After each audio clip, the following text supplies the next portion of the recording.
Gold and silver have been getting a lot of attention lately with the recent rise in price, and that leaves the platinum group metals in the background. But I think we should be paying attention to them as well, because platinum has been performing quite well, actually. And it is due to likely continue on its path. And we're going to be talking about two things that very well could lead to platinum's price going hyperbolic. A massive boost for the price of platinum in this video as we explore.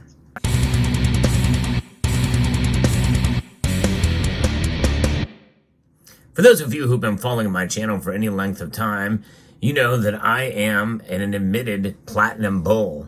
I have a strong bias towards the metal and always have, because it is so much more rare than gold. But it's not just about rarity. Price has really nothing to do with rarity. I'll give you, for instance, that there is a piece that you have never seen before, anybody has ever seen before. I don't think anybody anywhere has ever seen this one particular gold round that I have. It's one of one, and no one else has seen it. I'm going to show it once I reach 100,000 subscribers. And but really, honestly, if I was to take it to the local coin shop right now, I probably couldn't even get spot price for it. Even though it's one of one, there's no others around just like it. So rarity does not necessarily equate to value or price for that matter. But nonetheless, there is enough demand for platinum out there that as an industrial metal that that means that the price probably will perform better, especially with these two things I'm about to mention to you. One of them, a member of the community, shared with me that there has been a massive shakeup with a certain company, Anglo American Platinum. It's a demerger that is occurring. They're involved in several other areas as well as coal mining and diamonds. But the mining giant Anglo American, they account for about a quarter of all platinum that is mined, and mainly that's in South Africa and Russia. In Siberia specifically. But this is big news, and many people are wondering, well, what does that mean for about a quarter of the platinum mining production? Well, I don't think that's going to have as much of an impact as some people think. There's not going to be a vacuum there. And jgepc.org is reporting that the Platinum Guild International, which is a key beneficiary of the sponsorship from the Anglo American Platinum, has reiterated its dedication to its long-standing strategy of developing partnerships to enhance the value of platinum. Now, that is a little bit of a word salad. What does that mean? PGI's operations have been substantially supported by South African platinum mining companies, with Anglo American Platinum being a significant contributor. The organization's anticipates that market development will continue to be a pivotal aspect of the platinum mining sector, emphasizing the importance of jewelry, which accounts for 1/3 of a global platinum demand. Tim Schlick, CEO of PGI, said, "Our strategy is clear and simple: create ounces in value for our sponsors and partners that otherwise would not exist. This stays front and center, and I believe it's a highly compelling value proposition to the industry." Well, there's only one way I can interpret that, and that is that they're going to continue mining platinum in spite of this. So whoever the company is sold to, and they are selling out, so I guess some of the company will step in. So it may put a delay in mining, but I don't think it's going to be enough to really have a dramatic impact on price. However, that does lead to the idea of mining, especially in South Africa, where a lot of platinum is mined. There's another article from MSN that says there's no quick fixes for South Africa's mining headwinds, regardless of elections outcomes. And there's elections that are happening now, and some people think that the politics very well could steer one direction one way or another for platinum. And platinum already, by the way, before I get into this article, it's up. It's dramatically up. We were seeing, just like with the other metals, well, platinum and palladium are following along with this recent rise. Could there be a correction that could come? Yes, as is always the case. Now, as I record this video, Who knows where platinum is going to be? It could fall back under $1,000 an ounce again. I think anything $1,000 or below for platinum is a bargain, considering the demand in the small market.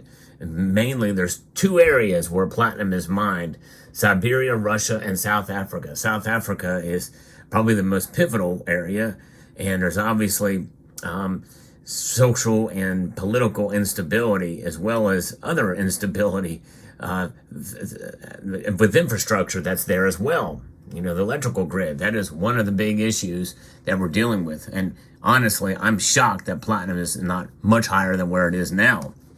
And South Africa's coal and platinum group metal sectors will likely remain muted in terms of productivity and earnings for the remainder of this year. And that alone tells you everything you need to know about where platinum is probably going to go. North, it's going to go up in price.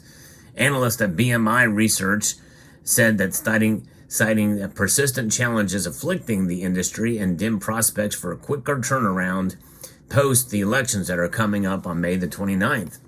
This comes as PGM and coal production in South Africa fell 3.6% and 9% respectively. So, coal production, which means fuel, is, I think, directly related. Respectively, during the quarter of March, dragging down overall mineral output to a 5.8% nosedive for the quarter compared to the year earlier, according to data from Statistics South Africa. Analysts at Fitch Solutions run BMI Research said that there was likely to be a little respite for South Africa's mining productivity post this month's elections, in which the ANC is seen as remaining in control of policy, despite expectations that its vote will dip below the 50% majority. Although there is a slim scenario of a narrow margin for the ANC outright victory, the BMI analyst said President Cyril Ramaphosa's governing party will likely need a coalition with either the EFF or MK party. Of course, I'm not in tune with South African politics. I'm not sure what some of these acronyms mean. But you get the idea that politics obviously is something that is paid attention to and could play a role, but it's instead really logistically, that's where a lot of the problems are.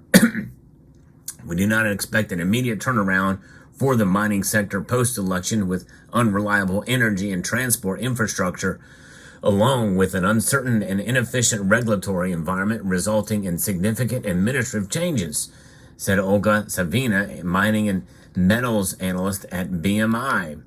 The South African mining industry is to face further contraction in 2024 as persistent challenges linked to power supply disruptions, rail and port bottlenecks, and the weak outlook for coal prices weigh in on the sector. Lower mineral commodity prices were also worsening the situation, with price forecast at $135 per ton for coal, marking a significant departure from annual average of $358 per ton reached in 2022. Worse still, the BMI analysts have projected that prices for the energy commodity will remain downbeat as the global economy progresses on its shifts away from energy derived from fossil fuels. The coal industry represents a large portion of the broader mining markets in South Africa, and we forecast coal prices to average $135 per ton. So when you look at that, and it's going to have an effect on all the mining. There's some upward trajectory, although, however, with regards to the outlook for platinum group metals, and that is another focus for South Africa. There's likely to be little respite for the sector, which is suffering production headwinds from power outages, job retrenchments, and curtailed investment. The World Platinum Investment Council said that South Africa's platinum supply to the world market will dip by 2% this year. And 2% is a big deal. And I think that is one of the reasons why we're looking at the prices going up higher. I think this situation here that we're seeing with Anglo American platinum, I think is something that is going to just contribute to that for sure. So in the market, power market, BMI said the outcome for South Africa's May 29th elections will not change or immediately ease the existing structural power challenges. with the likelihood that load shedding will remain a risk factor for industries such as mining and manufacturing. And we've been talking about that for quite a while on this channel and news reports about this thing, but it has very little impact on the price so far. But I think very well some of this could come to a head, especially with what we're reporting here with Anglo American, and of course with it continuing. Something's got to give. For demand for platinum is probably going to increase in various different sectors like hydrogen fuel cells, and even still as a catalyst for gasoline-powered engines and hybrids, by the way, too. Platinum is needed as a catalyst in all different sectors of industry. So the captains of industry involve platinum, an industrial metal indeed, but it's also a metal that people can hedge with to a degree, but I like to refer to it as sort of the fringe precious metal in that regard aspect as a hedge against economic instability. It just doesn't have the same flair as gold and silver have, and with so much focus there, it's easy to get sidetracked. But I tell you what, it's a metal that I'm glad I'm holding because it's a good way to diversify your portfolio outside of gold and silver. For many of you, it's just not for you, and that's totally understandable. It is a little bit more speculative for obvious reasons. And so I can understand why people might shy away from it. It's not for everyone, that's for sure. But I enjoy the metal. I enjoy it for its physical properties as well as its potential. But that does not necessarily mean that it is right for your situation and for what you feel is good in your portfolio. But there you have it. I will continue to report on platinum. I am asked about it a lot on this channel. So let me know what your thoughts are about the situation there. And I'd like to extend a multitude of gratitude to each and every one of you for taking the time to watch, and to encourage you to please rate, share, comment, and subscribe.